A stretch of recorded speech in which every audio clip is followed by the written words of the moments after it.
ये अचानक से रिया की मम्मी को क्या हो गया है? इन्होंने तो बाहर निकलना ही छोड़ दिया है। पहले तो रिया को लेकर बाहर वॉक भी करती थी, हमारे साथ भी घूमती फिरती थी। कुछ गड़बड़ भी हो सकती है, एक पड़ोसी होने के नाते पूछ ही लेती हूँ।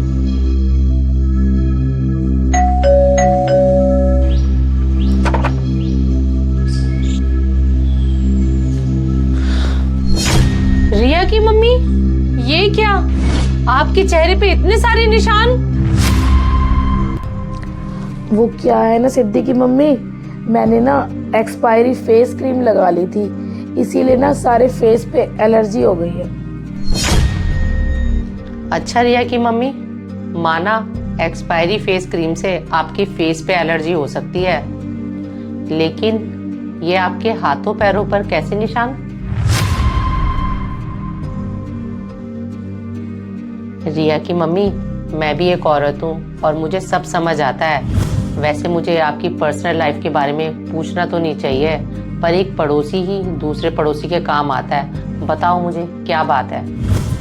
सिद्धि की मम्मी, कुछ बातें ऐसी होती हैं जो किसी को ना ही पता लगे ना तो ही अच्छा है।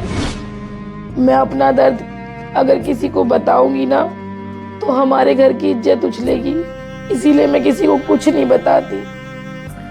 रिया की मम्मी, कई बारी प्रॉब्लम बताने से बढ़ती नहीं है बल्कि कम हो जाती हैं। मैं तुमसे वादा करती हूँ कि हमारी तुम्हारी बात कहीं बाहर नहीं जाएगी।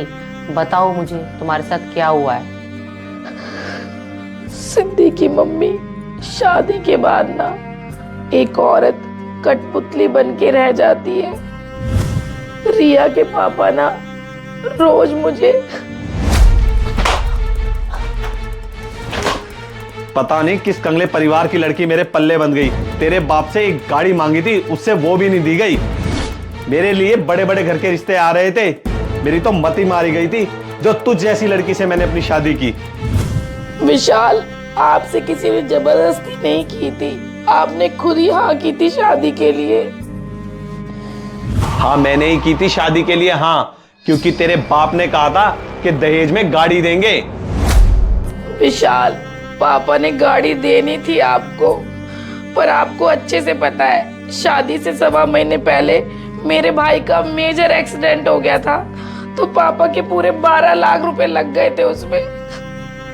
हाँ, तो तेरे बाप ने लगाए थे तेरे भाई के इलाज में 12 लाख रुपए, उससे मुझे क्या? मेरा तो सपना कुचल दिया ना तेरे बाप ने गाड़ी का। विशाल, तुम्हें पापा ने शादी से 1 महीने पहले ही बता दिया था कि अब वो गाड़ी नहीं दे पाएंगे, क्योंकि सारा पैसा तो भाई के इलाज में ही लग गया था। तुम्हारे पास मौका था, तुम शादी से मना भी तो कर सकते थे। मना तो मैं कर देता, लेकिन भरी बिरादरी में मेरी नाक नहीं कट जाती। और तुम्हें तो अच्छी तरीके से पता है कि हमारी शादी से 2 दिन पहले मेरी बहन की शादी थी। बस इसी दबाव में मैंने तुमसे शादी कर ली। मेरे लिए तो तेरे माँ बाप, तेरे भाई बहन सब मर चुके हैं, और तुझसे कितनी बार कहा है अपने माँ बाप को छोड़ दे, वरना रोजाना इसी तरीके से पिटेगी।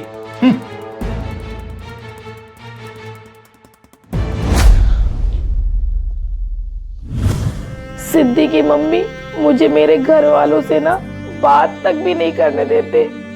आप ही बताओ, क्या कोई लड़की अपने माँ बाप को छोड़ सकती है? नहीं रिया की मम्मी, एक लड़की अपने माँ बाप को कभी नहीं छोड़ सकती है, लेकिन ऐसे बदतमीज और लालची पति को जरूर छोड़ सकती है। रिया की मम्मी, मैं तो बस आपसे यही बोलूंगी, अगर आपने पहले दिन ही आवाज उठाई होती ना तो आज ये दिन आपको देखना नहीं पड़ता।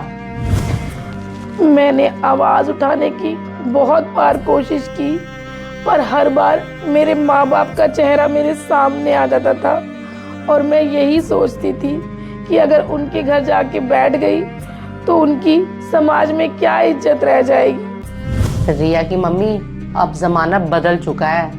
आजकल की लड़कियां पढ़ी लिखी और आत्मनिर्भर होती हैं। वो अपने माँ बाप के घर ना जाकर भी ना अकेले अपनी जिंदगी काट सकती हैं। कम से कम रोज रोज ऐसे घुट घुट कर तो नहीं मरना पड़ेगा।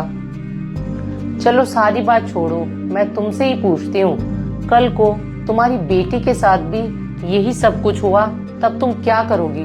उसको हिम्मत दोगी या ऐसे ही उसको घुट घुट कर मरने दोगी? इसलिए रिया की मम्मी, हिम्मत दिखाओ और अपनी आवाज उठाओ, क्योंकि एक औरत हिम्मत दिखाएगी तभी जी पाएगी।